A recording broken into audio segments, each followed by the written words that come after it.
we've developed this flexible rubber infill which will go into that hole, into that gap, and close it up.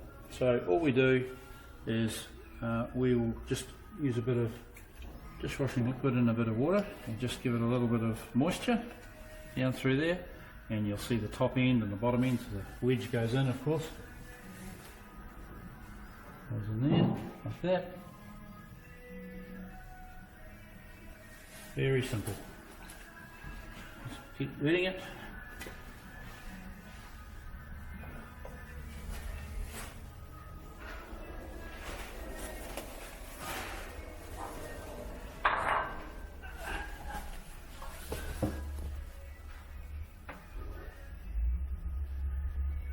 Just stretch it out a little bit to make it a little bit thinner on the corner.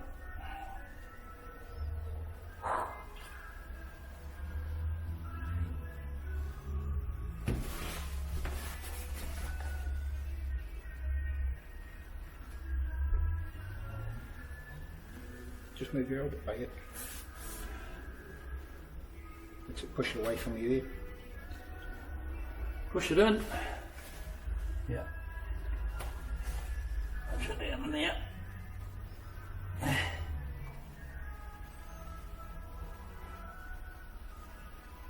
Nice and finished.